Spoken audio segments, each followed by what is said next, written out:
Tuscaloosa, Alabama. I'm gonna do a video of a cooker right here. This is a 24 by, I think the cooker's 54, and the reason I went 54, I had a piece of pipe already cut. Instead of going 50, I didn't want to cut the end of the pipe off, so I gave it to him, you know, gave him the extra 4 inches of pipe.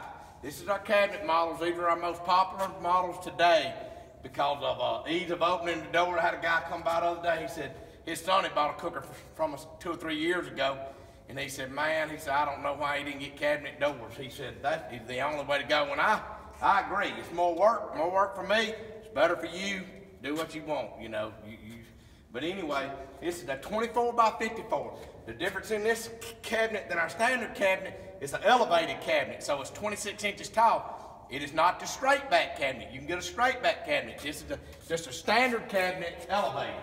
So what you got in this cooker when you elevate it, you got three grates. And when you don't go to straight back, this top grate is going to be a little bit narrow because of the radius of the tank. If you go straight back, they're all the same depth. But you got tons of room up on this cooker. Really, you got from this grate to right here, you got about 8 inches. You got about 8 inches here. You know, you got 7 here, but you got your 1 inch angle iron frame. And then on top, this one don't have as much room, but I did it like that for a reason. I want him to have room to stand up taller stuff on this shelf. You can still cook on the top shelf. You can cook brisket, birds, you know, chicken, anything up there. Big great place to cook chicken, sausages, whatever you want to do. All our grates, every one of them, some guys charge to give you slide out grates. We're not gonna do that. These are standard in our cooker. They slide out and lock. Every one of these grates slide out and lock. I'm about to forget something, just stay right there, Sharon. Forgetting his fire poker, we give each customer a fire poker with his cooker. Got gaskets on the door.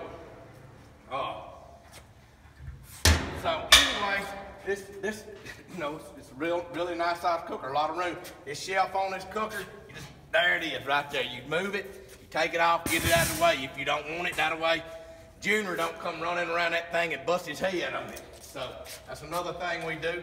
This cooker here, most people are going with both damper systems. This is a standard damper from the chamber into the warmer. This damper right here goes from the firebox into the warmer. So anyway, right here, what we got here is a 3-shelf warmer. Most people are going with a 3-shelf warmer.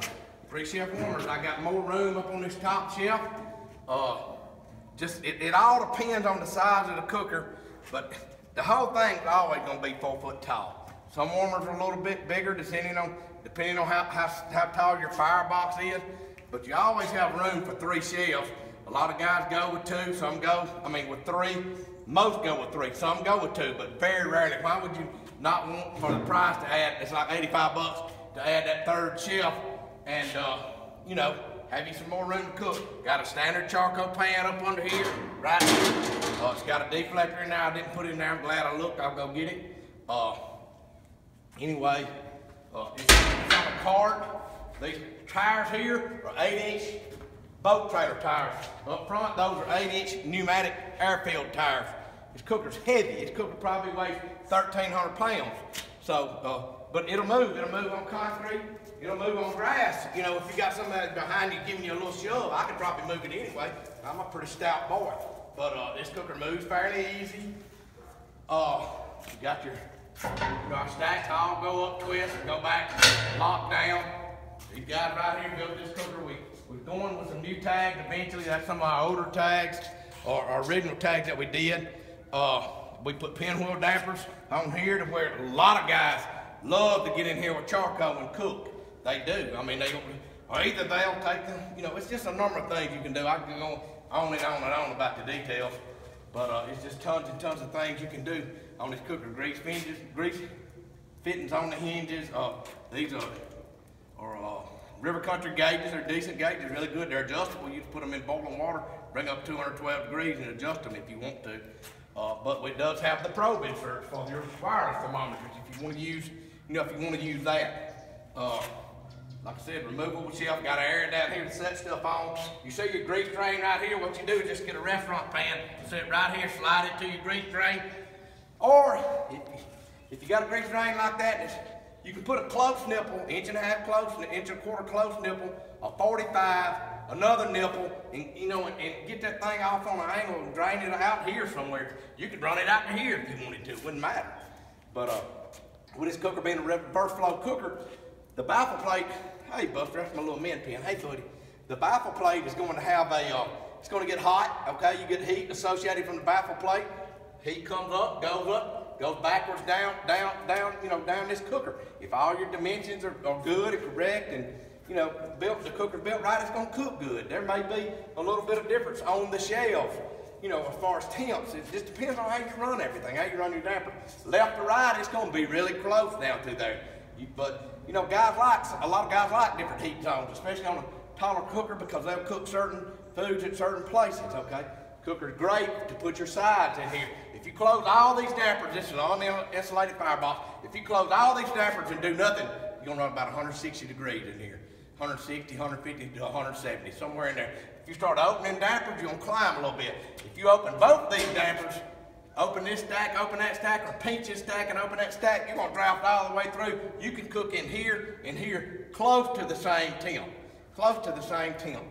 I had a guy, he had 31 butts on a 50-inch cooker. That's not an elevated cooker, a standard cabinet 50-inch cooker. Ron in Georgia had 31 butts in the main chamber and the warmer. If you don't believe it, you can go on the forum and look, and I'll give you a link to it. It blew my mind. He said it cooked better than it ever had. One thing cool about these cookers, if this cooker's on a cart, just like this, and I've had I've had a few guys do this. They didn't want the trailer. They got down the road and said, oh man, I wish I'd have got a trailer. I could take that cooker off that cart, have it on a trailer. The trailer will be pre-built. You come and see me, 3 hours, you're gone. 2.5 hours, you're gone. I've done put it on there, touched it up, and out of here. So you can put that cooker on the trailer eventually if you want one. That's up to you. But anyway, I want to show you something right here. Here's a cooker. I kind of like to showcase stuff like this. Now Sharon, get right over here. I just want to show them these welds up here. Don't get too far back. Let me get the camera. I'm gonna get the camera. I'm gonna show you the welds. And some people say, oh, it may not matter about the welds on stuff, and it may not. But if you're paying for a product, you want people to do as good as they can do. And that right there, telling you guys, that is a slick weld. It's welded with MIG, it's welded with hard wire, using mixed gas and everything, and the weld's just slick. We go back with flapper welds, slick these welds off, just cause it's all about a pride thing with me. You could not do that stuff and send it out, and nobody might not know the difference, but I would, and I'm not gonna have it. Tyler's not gonna have it. We're just gonna do the best we can do.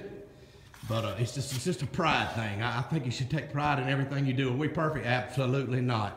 So anyway, I ain't in on the video no more. But here, Sharon, get this. All right, but anyway, guys, thank y'all for your business. Thank you for all you do for us. We give back to this community. I just donated a cooker to United Way. We give cookers to our veterans. We give cookers to veterans organizations. I'm always scanning and spotting who's helping who's gonna do what to help the community. Firemen, policemen, I already picked out some. I ain't said nothing to nobody about it. A police organization, and it's way off.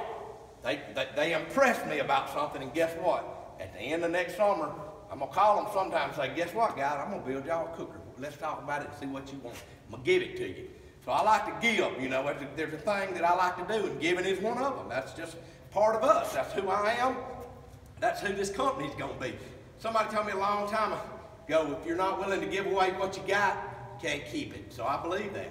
It's just good karma. It's just good. It gives you a good feeling, a heartfelt feeling, knowing that you've helped somebody else. And that's what I really, truly, that's what my heart is. I like to do it. If I ain't gonna get rich doing it, because I give a lot away, and that's fine. That's great. That's what I like to do. But again, call me or Tyler. I don't build a lot of these cookers. I just, I do what I can. On my off day, I like to do other things too. But you can, y'all know our emails are on the website and everything else. So you can give me a call, 205-310-9160. Just leave me a voicemail, text message or something. Thank y'all. God bless y'all. And roll, Tide, roll.